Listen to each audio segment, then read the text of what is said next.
आप as a captain lead ही नहीं कर पा रहे हो। सही बात है। बाबर आजम के आने से कोई कामता नहीं है, नहीं, तो उसको पता है बाबर आजम आके सिर्फ बोला कमेंट्री बनेगा what's an extra cover drive चौका, वो अपनी एक शाबाशी सुन ली, चलो भाई खत्म। ये क्या है? ये क्या को नमूनो है?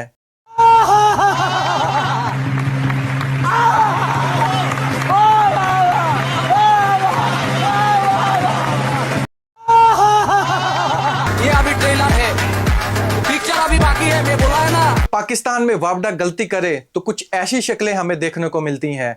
अगर ये मुगल बादशाहों के जमाने में पैदा हो जाता तो सब बादशाहों ने मिलकर अपना सारा खजाना इसी की नजर कर देना था। अब टिकटॉकर्स ही बात करेंगे किंग के बारे में। कायनात का पहला मेरिट पर मुंतखब किया गया पीसीबी चेयरमैन। ऐसे लोगों के बारे में शायर ने क्या खूब कहा है कि बड़ी मुश्किल से होता है चमन में दीदावर पैदा। अब बूट भी अंदर होगा तो उसको आउट नहीं दिया जाएगा। दबंग चेयरमैन का खिताब पाकिस्तानी खिलाड़ियों से।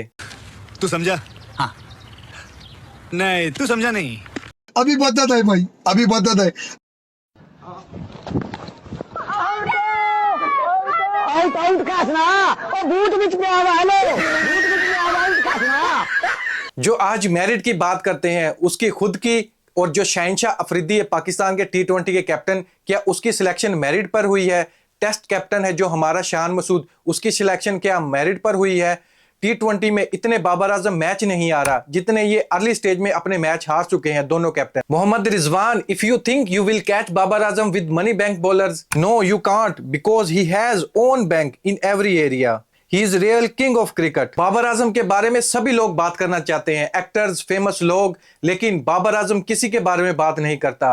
वो सिर्फ बात करता है अपने फैंस के बारे में, अपने फैंस को ही सपोर्ट करता है, और यही चीज बाबर आजम के फैंस को अपनी तरफ खींचती है। मैं ये चाहूंगा कि बाबर आजम साहब से स्टाम्प पेपर पर लिखवा दिया जाए कि फिर वो कहीं सियासत का रुख ना करें। हम पहले बहुत भुगत चुके हैं। बादशाह वही है जो अपनी सल्तनत से प्यार करे, और सल्तनत भी अपने असली किंग से मोहब्बत करती है, लेकिन हमारा किंग तो कहीं और ही बैठा है। फैंस को अपनी आवाज, ओरिजिनल आवाज में गाना सुनाएंगे। चले मैं अपने फैंस के लिए एक गाना गा देता हूँ।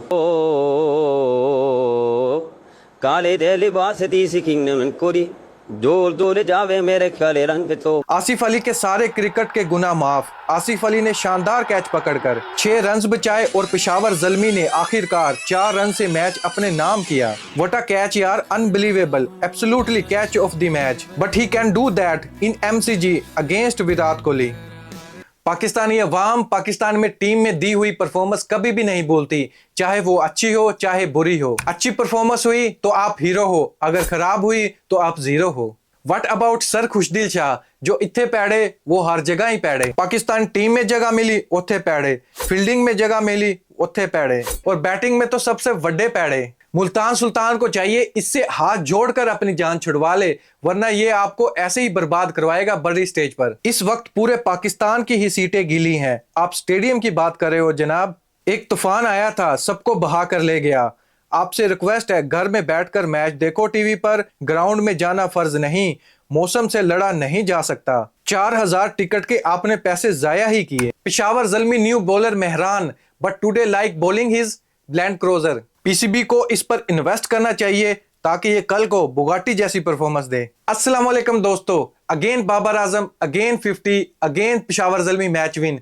बाबर आजम, आप ऐसे ही रन्स बनाते जाएं, हेटर को जलाते जाएं और हमें हौसला देते जाएं कि पाकिस्तानी टीम में पाकिस्तान के लिए एक ट्रू सुपरस्टार है। इतना कंसिस्टेंसी वाला प्लेयर अभी तक कोई भी पाकिस्तान टीम में नहीं देखा, और आने वाले फ्यूचर में लगता भी नहीं है ऐसा कोई। ये मैं नहीं कह रहा, ये कह रहे हैं मोहम्मद वसीम अकरम, ये कह रहे हैं professor of cricket Hafeez Sahib, जिनका कहना है कि बाबर आजम जैसा प्लेयर अभी तक पाकिस्तान के पास नहीं है, ना पहले था। जो बाबर आजम ने कर दिया पाकिस्तान के लिए वो कोई और प्लेयर नहीं कर सकता, और इतना अच्छा प्लेयर पाकिस्तान के पास, इतना सब्र करने वाला प्लेयर, वो सिर्फ जवाब देता अपने हेटर को अपने बैट से। लोग चाहे बाबर आजम के लिए कुछ भी कहते रहें, बाबर आजम का मानना है कि मैं अपना जवाब ग्राउंड में दूंगा, अपने बैट से दूंगा। पेशावर ज़ल्मी मैच तो जीत गया मुल्तान सुल्तान से, लेकिन आप इस चीज को इग्नोर नहीं कर सकते। जब इफ्ती मीनिया बैटिंग करने के लिए आए, कितना ज्यादा रन रेट रिक्वायर्ड था, लेकिन पेशावर ज़ल्मी ये सिर्फ 4 रन से जीती है।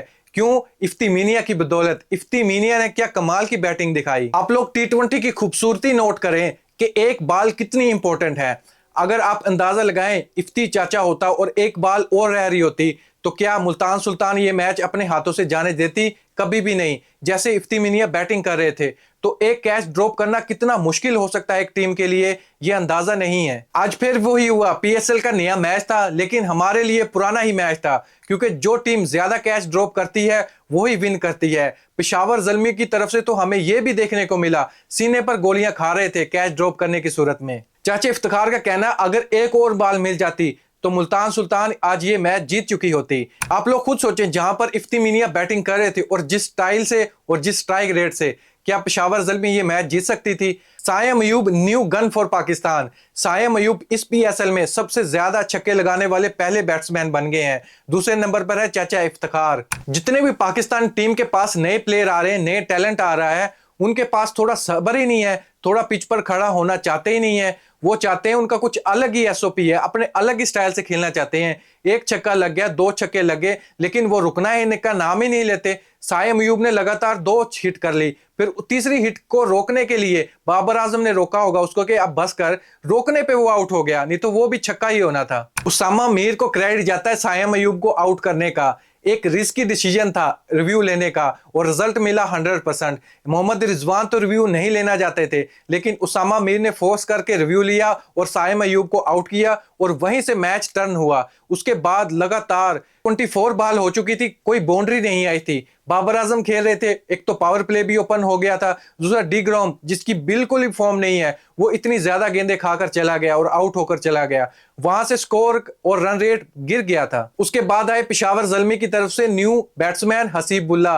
अपने नए स्टाइल से बैटिंग करना चाहते हैं वो। उसने मॉडर्न डे क्रिकेट के स्टाइल को अपनाते हुए बैक पर छक्का लगा दिया, जिसपे बाबर आजम भी हैरान थे, मोहम्मद रिजवान भी और कमेंटेटर भी। एक बार लग गया, बार बार थोड़ी होता है। आप थोड़ा रुक कर खेलो, टाइम लो, थोड़ा सा बड़ा टारगेट सेट करो अपनी टीम के लिए, लेकिन नहीं, दोबारा से फिर वही हरकतें करे। इंटरनेशनल बॉलर आपके पास सामने था, उसको थोड़ी रिस्पेक्ट दो। एक गलती की वजह से जॉर्डन ने आपको आउट कर दिया। अब बात करते हैं मुल्तान सुल्तान के बॉलर उसामा मीर के बारे में, जिसने अभी तक सीजन 9 में पीएसएल के में 18 विकेटें हासिल कर चुका, जो सबसे ज्यादा विकेटें हासिल है। लेकिन इसका क्रेडिट मोहम्मद रिजवान को भी जाता है। वो किस सिचुएशन में उससे बॉलिंग करवाता है, किस एंड पर करवाता है, पिच की क्या सिचुएशन है, बहुत अच्छे से इस्तेमाल कर रहा है। लेकिन जब ये वर्ल्ड कप में था, जब ये T20 सीरीज खेल रहा था अगेंस्ट न्यूजीलैंड, तब वो ऐसी परफॉर्मेंस नहीं दे रहा था। इस पर मुल्तान सुल्तान के कोचेस का भी ये मानना था। उसामा मीर बहुत सी गलतियां कर रहा है, हमें बहुत टाइम लगा उसामा मीर पर उसकी गलतियां ठीक करने के लिए। ये पीसीबी पर एक तमाचा है कि एक फ्रेंचाइज कोच एक ऐसे बॉलर से कितना अच्छा इस्तेमाल करवा रहा है उसको, लेकिन जब ये पाकिस्तान की टीम में शामिल हो जाए तब इनसे परफॉर्मेंस ही नहीं होती। या बॉलर्स का कसूर है या कोचिंग का कसूर है। मेहरान मुमताज पेशावर ज़ल्मी स्पिनर, क्या कमाल की वो भी बॉलिंग कर रहा है। 200 रन को वो डिफेंड कर रहा है और 4 ओवर कराए, सिर्फ 20 रन दिए। आप इससे अंदाजा लगा लो, एक बॉलर जब 20 रन दे तो कितनी एवरेज अप हो जाती है दूसरी टीम की, कितना रन रेट रिक्वायर रेट कितना अप हो जाता है। असल इंपैक्ट जो बॉलिंग में पेशावर ज़ल्मी की तरफ से मेहरान मुमताज ने ही डाला था, जिसने सिर्फ 20 रन दिए। मेहरान मुमताज की वजह से पेशावर ज़ल्मी ने यह मैच जीता, क्योंकि उसने पावर प्ले में अच्छी बॉलिंग करवाई। मोहम्मद रिजवान हिट नहीं लगा सके। मोहम्मद रिजवान पर भी सवाल उठ रहे थे कि जहां पर रन रेट रिक्वायर रेट 10 का है और आप बैटिंग कर रहे हो टेस्ट के हिसाब से, आप सोच बदलनी चाहिए, अपनी बैटिंग स्टाइल बदलनी चाहिए। अगर आपसे हिट नहीं लग रही, अगर आप सिचुएशन ऐसी है, तो आप किसी दूसरे ओपनर को ओपनर का मौका दो। लेकिन ये हमारे खून में लगता है या फितरत में ही शामिल है। एक लाहौर कलंदर के जो कैप्टन है शहनशाह अफरीदी, वो भी पहला ओवर जरूर ही कराएंगे। एक मुल्तान सुल्तान के कैप्टन है, वो भी ओपनर ही आएंगे। ये चेंज नहीं हो सकता। बाकी आसमान इधर का उधर हो जाए, इनका ये स्टाइल कभी भी नहीं चेंज होगा। आपने देखा होगा मोहम्मद आमिर ने भी पहला ओवर नहीं करवाया। रैली रूसो ने कई बार अकील हुसैन से बॉलिंग करवाई है, स्पिनर से करवाई है, और बहुत से लोग हैं। आज भी देख लो पेशावर ज़ल्मी की तरफ से बाबर आजम ने मेहरान मुमताज से ओवर करवाए ज्यादा। लेकिन ये जो ओपनर है मुल्तान सुल्तान की तरफ से, एक जो ओपनर है लाहौर कलंदर की तरफ से शहनशाह अफरीदी, ये अपना स्टाइल नहीं चेंज करेंगे। अब कोई भी कंडीशन हो, पिच कैसी भी हो, सिचुएशन कैसी भी हो, ये अपना स्टाइल नहीं चेंज करेंगे। इन्होंने अपनी मर्जी करनी है, रिजल्ट आप लोगों के सामने है। इस पर मोहम्मद रिजवान पर तो ज्यादा तनकीद करना बनता ही नहीं है, क्योंकि वो डिलीवर भी कर रहा है, मुल्तान सुल्तान को मैच जितवा कर भी दे रहा है। कोई आधी मिस्टेक हो जाए इसका यह मतलब नहीं कि उसको ही हटा दिया जाए। लेकिन मोहम्मद रिजवान को यहां पर सोचना चाहिए था against match Peshawar Zalmi 200 run का टारगेट है आपके बोर्ड पर, तो आप इस स्टाइल से बैटिंग ना करो। आने वाले बैट्समैन पर प्रेशर आएगा। स्ट्राइक रेट बहुत ही अच्छा होना चाहिए आपका जब आप पहले 6 ओवर खेल रहे हो। तो दूसरी तरफ पाकिस्तान क्रिकेट बोर्ड के नए चेयरमैन ने पहला सेशन अटेंड किया पाकिस्तान टीम को समझाने के लिए, जिसमें मोहसिन नकवी का कहना था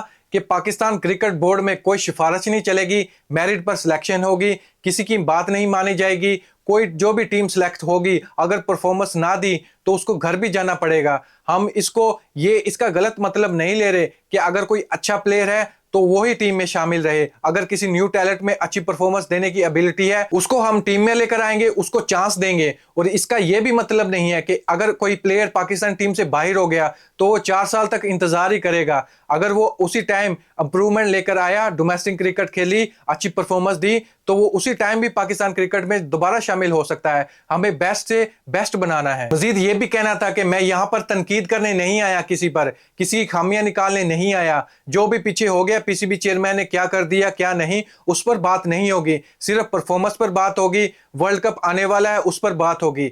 दोस्तों, इन सब पर आपका क्या ओपिनियन है कमेंट बॉक्स में जरूर बताइएगा। नए चेयरमैन क्या पाकिस्तान के लिए सही साबित हो सकते हैं या नहीं, या फिर पाकिस्तान क्रिकेट में हमारा दौर दोबारा से स्टार्ट होने वाला है जैसे हॉकी में हुआ था। आप इस बारे में क्या राय रखते हैं कमेंट बॉक्स में जरूर बताइएगा। Thank you.